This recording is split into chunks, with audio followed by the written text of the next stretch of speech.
Good morning, everyone. Let me introduce myself. I'm Dr. ANZIL from Department of Public Health Dentistry. So today we are going to deal with a new and interesting topic which will help you in your future clinical practice.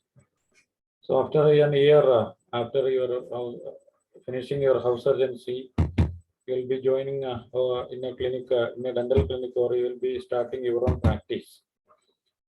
So let me share this PowerPoint presentation for your lecture. So after once you start with your clinical practice, you should be aware of the certain rules and regulations and running a dental clinic. Some medical legal issues which will come across your practice. So today's topic is such an important topic which comes under the chapter medical jurisprudence. Okay, so let me introduce the topic. It's a Consumer Protection Act and its relevance in dentistry. So about the flow of my presentation, introduction, Consumer Protection Act, legal vulnerability in dental practice, negligence, consent, cases involving allegations of negligence, conclusions, and references. So it's a 30-minute lecture which covers the various aspects of Consumer Protection Act. Introducing the topic to you, the relationship between doctor and patient is purely based on trust and confidence. So the patients will have that total trust on the doctors whom he going to be treated, and in the past and in the past years, doctors have enjoyed the trust of the people. But with the growing awareness and commercialization, the doctors are often being blamed for the medical negligence or the poor part of treatment from the doctor's side. So what is the necessity of a Consumer Protection Act or its application to the medical profession? The foremost question lies where the existing laws in case of medical negligence under the law of tort and Indian Penal Code. So these laws, IPC and the law of tort, have certain problems. The delay of getting verdict, the cost of bringing an action, the limited access to the courts for the patients, and the success depends on proof of both the negligence and the causation. So the main problem with the Indian Penal Code is the delayed justice and the high cost of getting an advocate and getting a justice. So we have planned for an alternate system which is easily accessible, speed and cheap, and gave birth to the Consumer Protection Act. This was made applicable to doctors because there are no provisions in the Indian Medical Council Act of 1956 to entertain any complaint from the patient, to take action against the medical practitioners in case of any negligence has been committed, to avoid any compensation, etc. in case of negligence if it is proved. So the Consumer Protection Act of 1986 that came into force on 15th April 1987 is a milestone in the history of socio-economic legislation in the country. It is one of the most progressive and comprehensive piece of legislations enacted for the protection of consumers. The main objective of the Consumer Protection Act is to provide for the better protection of the consumer interest. Unlike other laws which are punitive or preventive in nature, the provisions of this act are compensatory in nature. That means when other laws are mainly directed on punishing the culprits, here it is compensatory in nature. The act is intended to provide simple, speedy, and inexpensive redressal to the consumer grievances and relief of a specific nature and award of compensation whether appropriate to the consumer. So the three important characters of the Consumer Protection Act, that is simple, speedy, and inexpensive. So what do you mean by this simple? Simple means there is no court fee for filing a case under this Consumer Protection Act. Also inexpensive. there is no need to hire a lawyer for filing the case against that the person who provides the service for you under the Consumer Protection Act. You yourself can plead your case, so there is no court fee, no need to hire an advocate, so it is inexpensive. And the next one is the most important character of the Consumer Protection Act, that is speedy. So that speedy means you will get a verdict within 180 days of filing the case, which is a very attractive or salient feature which can be considered as a salient feature of this Consumer Protection Act. So the structure of the Consumer Protection Act, it's based on three-tier quasi-judicial machinery. It has three main parts. One is under the district commission, next is the state, and at the national level. So we'll see in detail about these three structures. So moving on to some basic terminologies or definitions which comes across my presentation. The first one is a complainant. Complainant means a consumer or any voluntary consumer association registered under the Companies Act of 1956 or under any other law for the time being in force.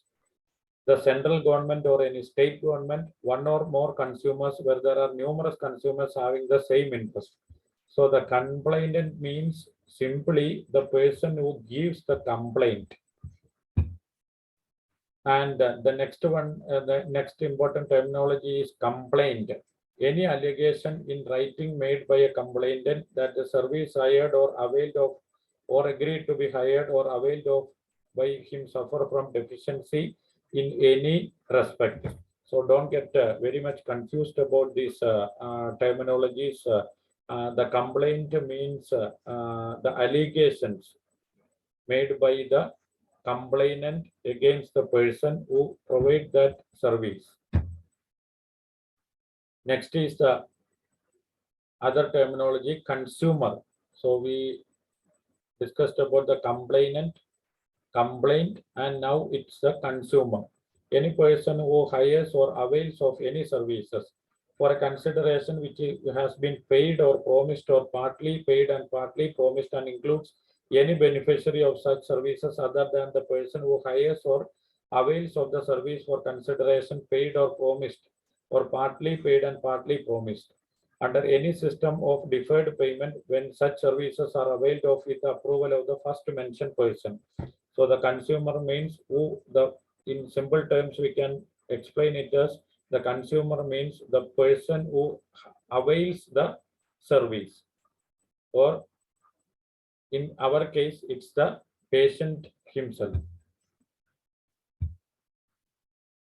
Next is a deficiency. Deficiency in simple terms, it means any fault or imperfection or shortcoming or inadequacy from the person who provides the service.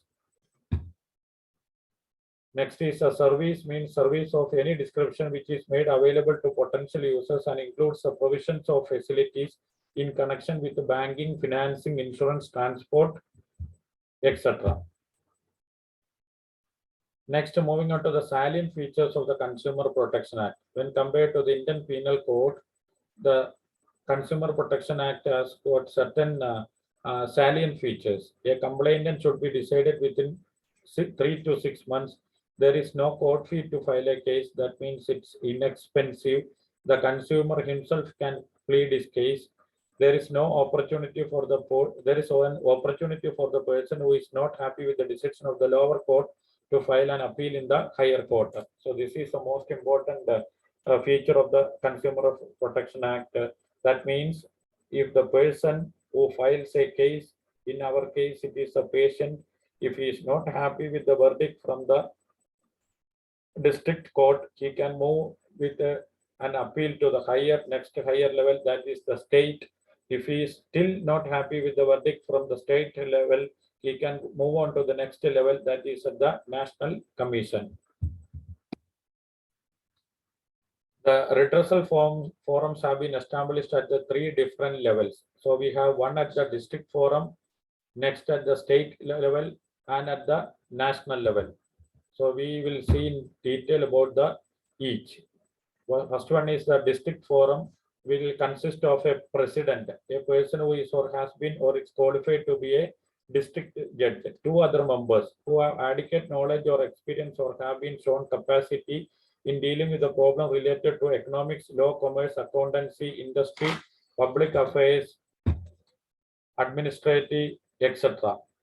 So the district forum consists of three members. First one is the president, who is qualified to be a district judge, and next is two other members who shall be persons of ability, integrity, and standing and having adequate knowledge or experience or shown capacity in dealing with the problems related to economics, law, commerce, accountancy, industry, public affairs, or administration, and the most importantly, one of whom shall be a woman.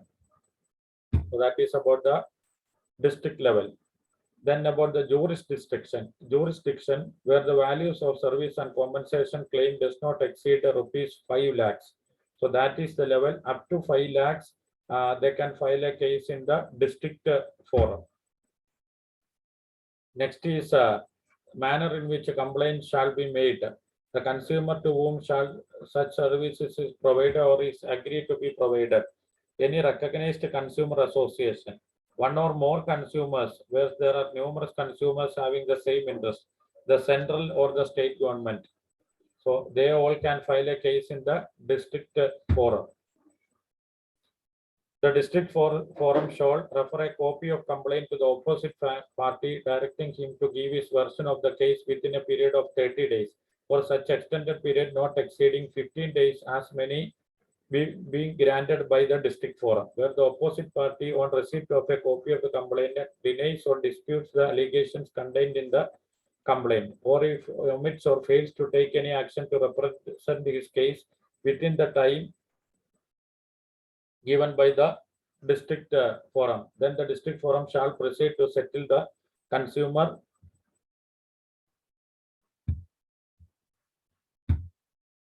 on the basis of evidence brought to its notice by the complainant and the opposite party, where the opposite party denies or disputes the allegations contained in the complainant, or on the basis of evidence brought to its notice by the complainant, where the opposite party omits or fails to take any action to represent his case within the time given by the forum.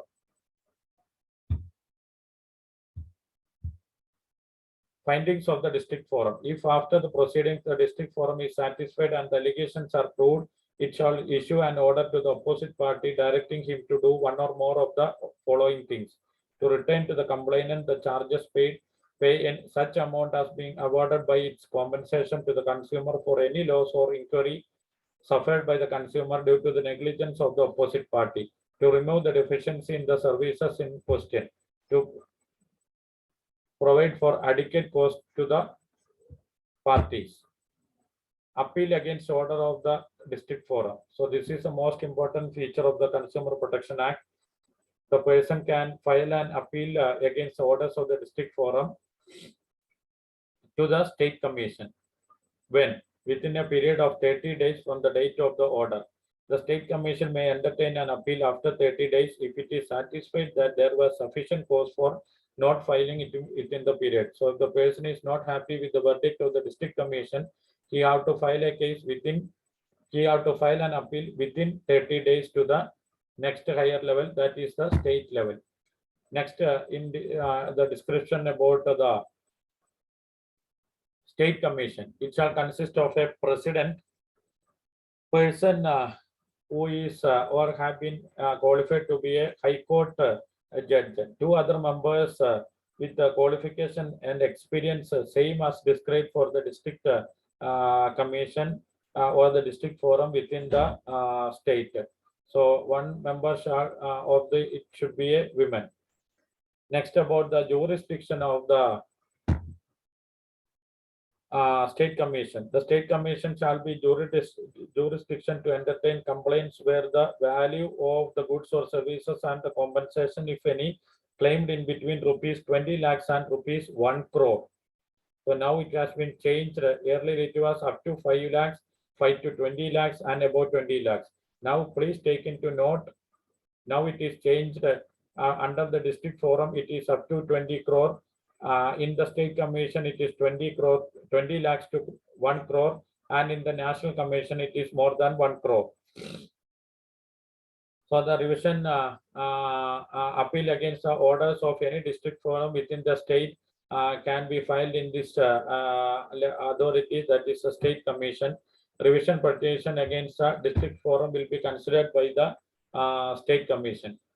Appeal against the orders of the state commission should be filed in the next higher level, that is the national commission, within the same period of 30 days.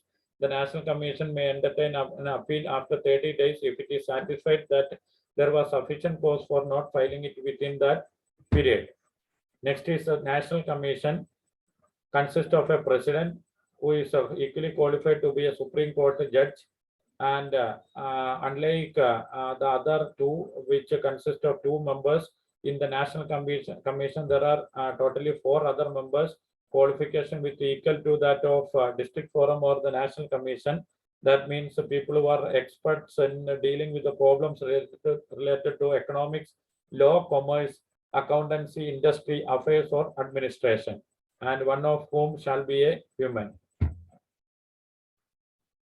The National Commission have jurisdiction complaints where the values of service and compensation claims above 1 crore. This is the very old pattern, that is up to 20 lakhs, that now it is made up to more than 1 crore. So the revision petition against the state commission will be filed in this level, that is the National Commission. The complaint at the National Commission will be considered by the next higher authority, that is the Supreme Court, the apex authority in India. Any person aggrieved by an order made by the National Commission may appeal against such order to the Supreme Court within a period of 30 days from the date of order. The Supreme Court may entertain an appeal after 30 days if it is satisfied that there was sufficient cause for not filing it within that period. So in short, we have 3 levels: district, state, and national. District level will consider compensation amount up to 20 lakhs, state up to 1 crore, and national commission more than 1 crore. So the district level or the district court will be headed by the person who is qualified to be a district judge, and 2 other members who are experts in the field of law, commerce, accountancy, industry, public affairs, or administration. Next higher level, if the person is not happy with the verdict from the district level, he can move on to the next higher level, that is the state commission. Similarly, the state commission also have a president who is qualified to be a high court judge, 2 other members, one of whom shall be a woman, who are experts in the field of law, commerce, accountancy, public affairs, administration, economics, etc. Next is about the National Commission.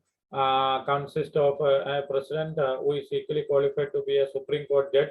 It consists of 4 other members who are experts in the field as explained in the previous district and the state forums.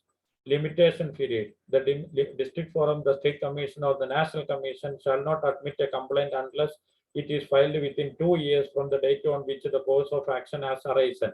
In case there are sufficient grounds for not filing the complaint within such period, the extension may be granted. Dismissal of frivolous or vexatious complaints. Where a complaint institute is found to be frivolous or vexatious, it shall dismiss the complaint and make an order that the complainant shall pay to the opposite party such cost not exceeding 10,000 rupees as may be specified in the order. Penalties. Where a person fails or omits to comply with any order made by the district forum, the state commission, or the National Commission, such person shall be punishable with imprisonment for a term which shall not be less than 1 month, but which may extend to 3 years. With fine which shall not be less than 2,000 rupees, but which may extend to 10,000 rupees, or with both. In exceptional circumstances, the penalties may be reduced further. Consumer Protection Councils. The Act provides for the establishment of Central Consumer Protection Council that is the Central Council, the State Consumer Protection Council, that is the State Council. Objective of the council shall be the Central Council shall consist of 150 members and the chairman. The minister in charge of the consumer affairs in the central government should be the chairman. The State Council shall be the chairman. Minister in charge of the consumer affairs in the state government should be the chairman of the State Council. The resolution passed by this council shall be recommendatory in nature. Then next about the right of patients. So we all should be well aware of the what all rights possessed by our patients. The 8 rights as defined by the International Organization of Consumers Union, that is IOCU, International Organization of Consumers Union. The right to safety, the right to informed, the right to choose, the right to be heard, the right to redress, the right to consumer education, the right to be a healthy environment, the right to basic needs. The consumer rights number 1 to 6 are included in our Consumer Protection Act of 1986. That is the first right, the right to safety. Second one, the right to be informed. Third one, the right to choose, the right to be heard, the right to redress, and the right to consumer education are included in the Consumer Protection Act of 1986.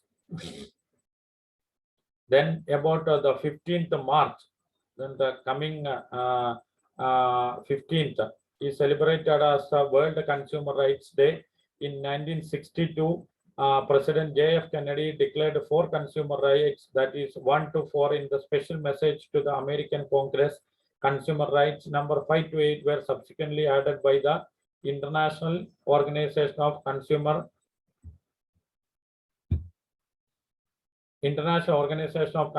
Union. So the 15th March, this March we are going to celebrate as a World Consumer Rights Day, and we are planning for a CD program with the district consumer court judge as our special invitee, and we will have a program in our AC conference hall on 15th March. So I invite all of you to participate in that program. Then about the legal vulnerability in the dental practice. So we all should be well aware of the legal proceedings while running a clinic about the intentional and unintentional medical negligence which can happen from our part. So as the duties of the dentist, by accepting a patient for care, it implies that the dentist warrants that he or she will use reasonable care in providing services as measured against acceptable standards set by other practitioners with a similar training in a similar community under similar circumstances. Be registered and meet all other legal requirements. Maintain good level of knowledge in keeping with the current advances in the profession.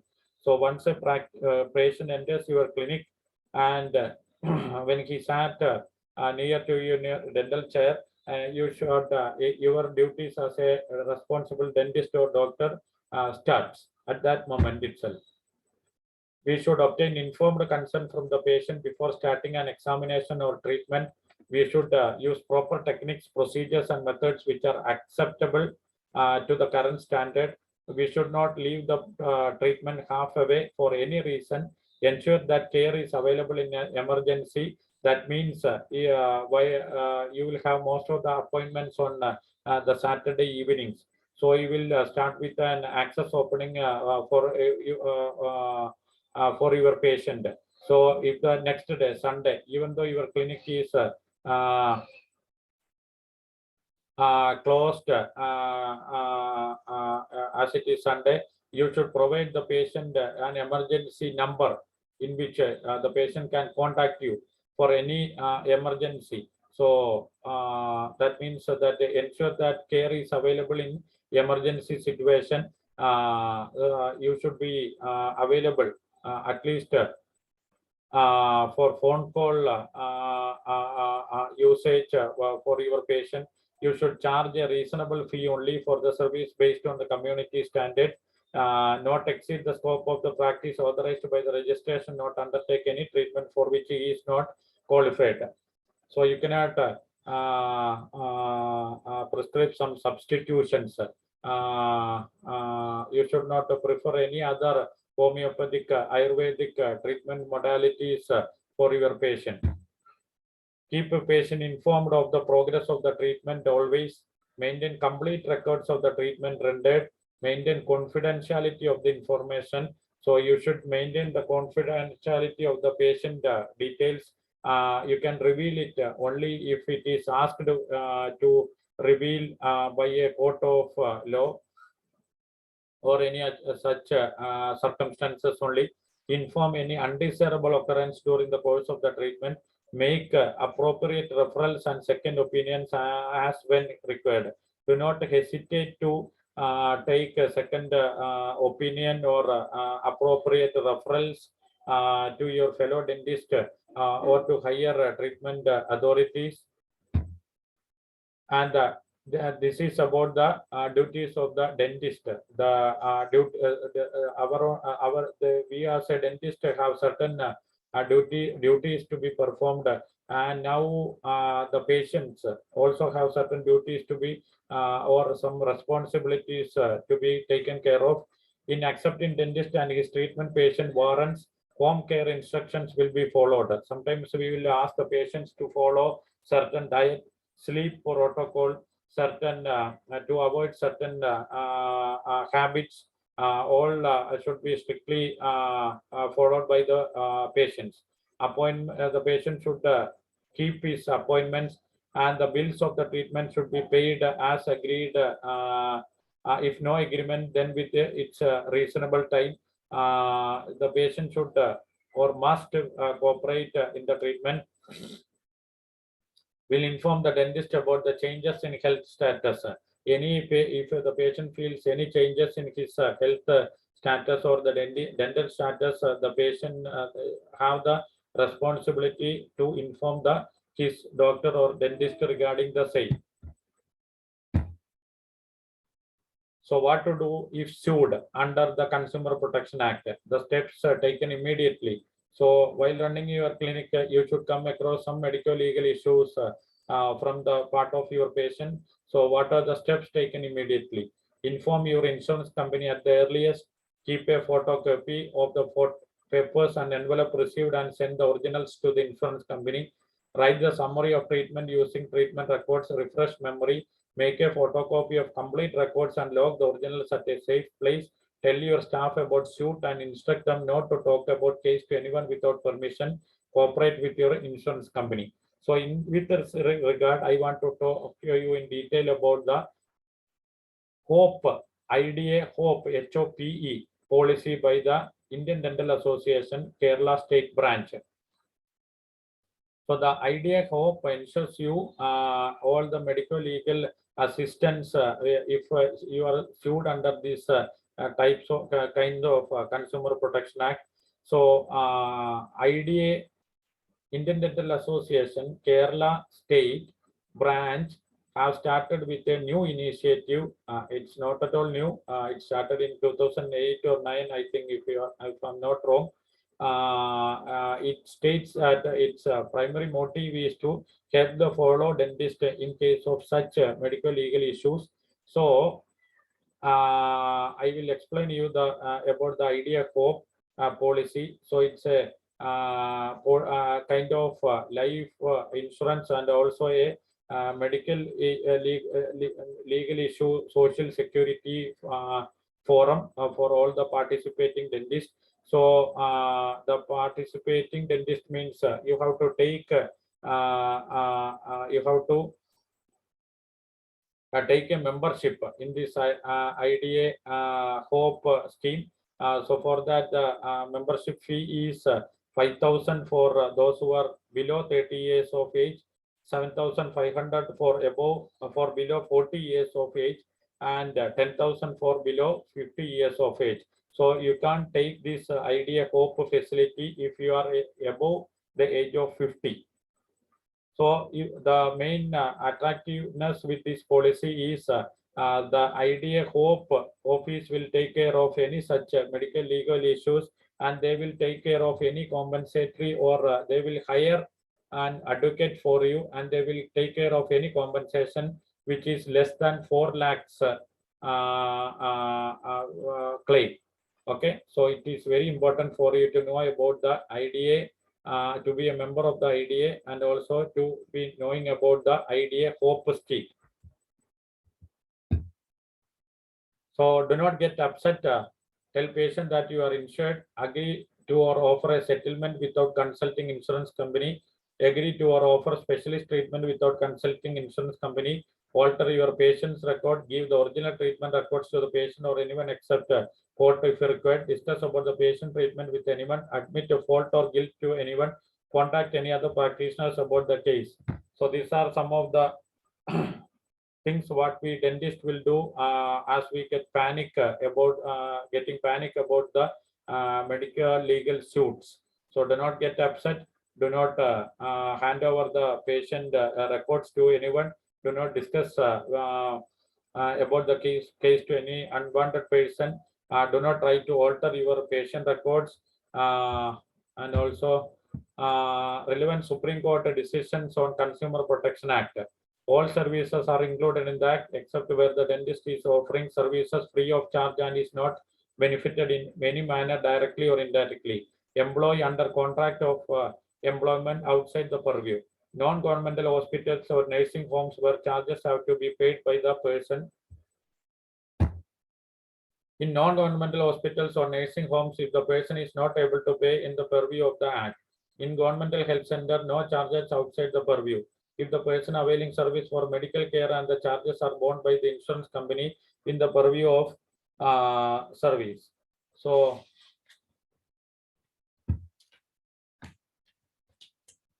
we have to, we should be aware of who are all liable under this medical negligence, Consumer Protection Act. All medical or dental practitioners doing independent or medical dental practice unless rendering only free service. Private hospital charging all patients. All hospitals having free as well as paying patients, and all the paying and free category patients receiving treatment in such hospitals. Medical or dental practitioners and hospitals paid by an insurance firm for the treatment of a client or an employment for that employee, or in short, who is liable under Consumer Protection Act means those who are charging fee for their service. Negligence. So this is an important terminology. Negligence means a failure to exercise due care. 3 essential elements: duty, breach, and injury. Next is liability. Not when the patient has suffered injury, but when the injury has resulted due to the conduct of the doctor which has fallen below that of reasonable care. Law does not expect the doctor to cure all cases, but expects to make a reasonable attempt and take reasonable care under the circumstances. Next is a reasonable care, means the degree of care and competence which an ordinary competent member of the person who possesses to have those skills would exercise in that same circumstances in question. Consent is a process which involves a treatment relationship with the effective agreement and communication. These are the requirements of a valid consent. The patient must be legally competent to consent his or her treatment. The patient must possess the mental capacity to authorize care. The patient must receive a proper disclosure of information from the caregiver. The authorization should be specific to the treatment and the procedure to be performed. The patient should have an opportunity to ask questions and receive understandable answers and be satisfied. The consent obtained should be free of undue influence and forcible compulsion. The consent obtained should be free of misrepresentation of material information to the patient or his guardian.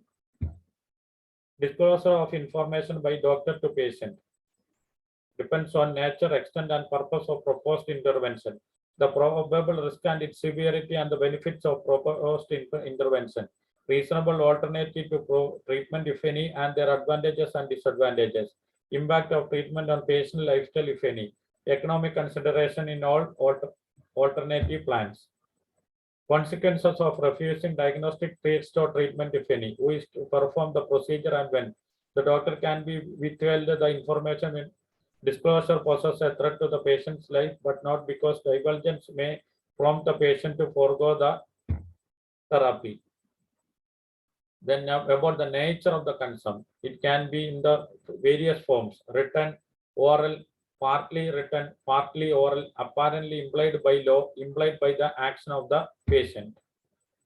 Implied consent means in emergency. The condition encountered after starting surgery could not be diagnosed prior even after reasonable efforts.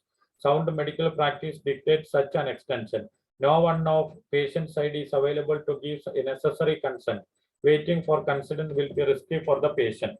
So in all these above circumstances, we can take the consent as implied.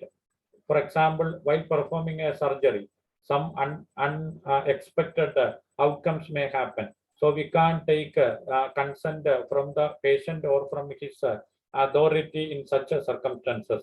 So it is the whole authority of the doctor to proceed with such an unexpected situation. So we can consider it as an implied consent in an implied form. In accidental emergency cases, immediate action is necessary to protect the life of the patient. A reasonable person would give consent under such circumstances. Consent of minors, the emancipated minor, the mature minor rule in dental emergency, minor away from home, child of separated parents. So in all such cases, we can take it as a proxy consent. Cases involving allegation of negligence. The duty exercise reasonable care and skill begins from the moment patient is accepted. Failure to examine correctly. So this is about a case report of a case of medical negligence. A child patient having fall down in playground with the complaint of fractured front teeth, that is 2-1. Patient was uncooperative. Dentist felt the tooth and said that the tooth was loosened, but it will tighten up in few days and patient will gradually disappear. After a few days, the dentist gets a telephone that the child was taken to other dentist and he diagnosed fracture below the gum line in a radiograph and he extracted the tooth. A solicitor letter came with the allegation of negligence that led to loss of tooth and pain experienced by the child and was received by the dentist asking for compensation. The positioning and maintenance of the equipment. So all such allegations can come in your dental practice. So it's very important to you for you to maintain all the valid dental records and the case histories.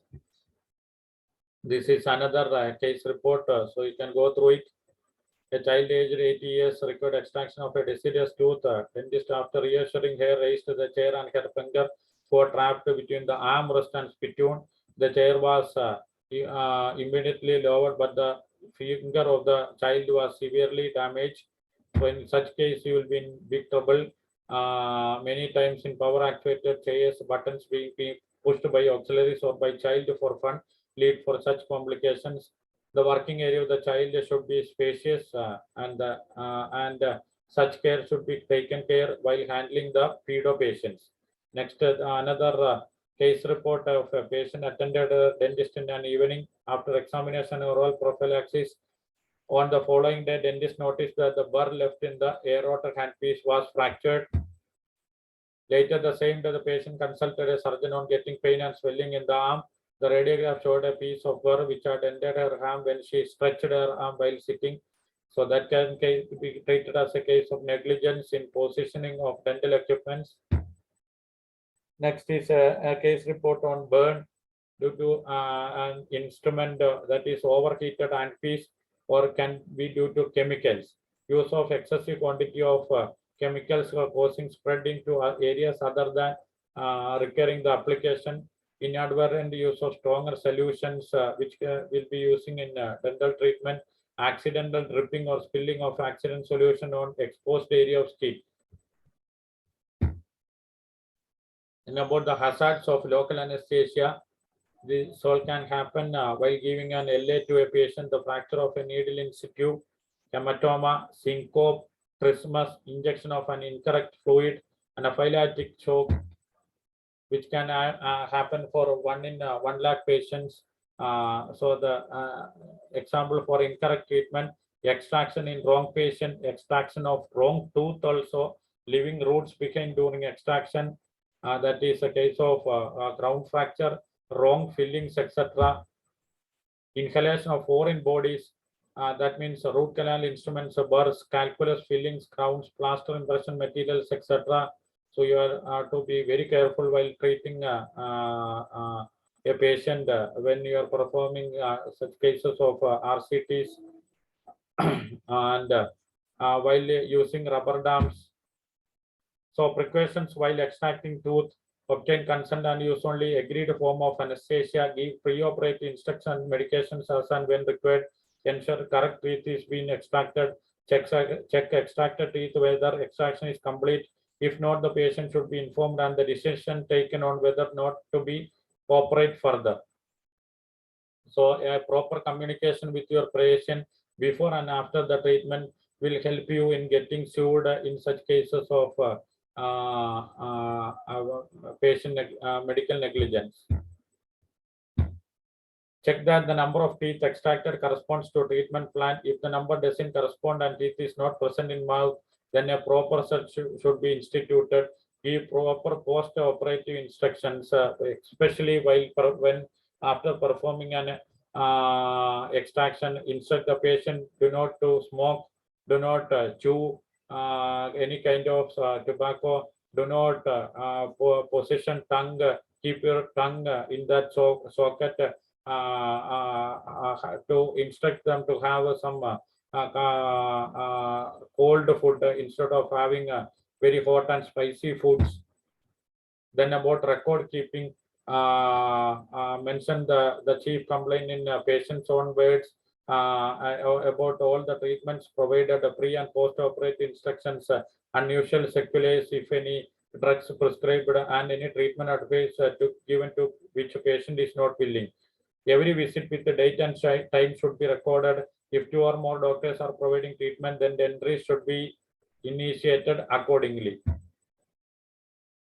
Then about the ownership of the records, property of the practitioners, it should not be given to patient at any for any reason. Patient moving to another city, record will be made available to their subsequent dentist on record. So in some cases, the patient will come and request you to hand over the patient the treatment details as he is or he is moving to the nearby city. In such cases, you can get the details, take the contact details of the dentist whom he or she is planning to visit, and you can give the details to that dentist, not to that patient. So preservation of records, minimum of 7 years from the date of last entry. So you have the responsibility or the duty to keep that patient record for a period of 7 years. Children at least 7 years after the child has reached the age of maturity, that is 18 years. About the deadly mistakes, what we dentists will do in our routine practice. Doctors not criminally liable if patient dies of error. So the Supreme Court has ruled that if the patient dies due to an error of judgment committed by the doctor, then he is not criminally liable through, though could have to pay damages. So in concluding my lecture, medical negligence has become a daily news. So as a practicing dentist, as a doctor, we have to be very much aware of the various laws which is available to the patients in India. So medical profession is a noble profession. The burden to maintain its dignity lies on the members of the profession. Law should not be a source of fear or an obstruction in the delivering of professional services. The fact should not be ignored that in our country there are more quacks than qualified doctors. Yet complaints against quacks are occasional. Answer to all the problems lies in the strict self-control and standardization of the professional care. So these are the extra part of reading which you can go through. The materials I'm taking from this all these textbooks. So I suggest you for detailed reading. Thank you for the patient listening. Thank you.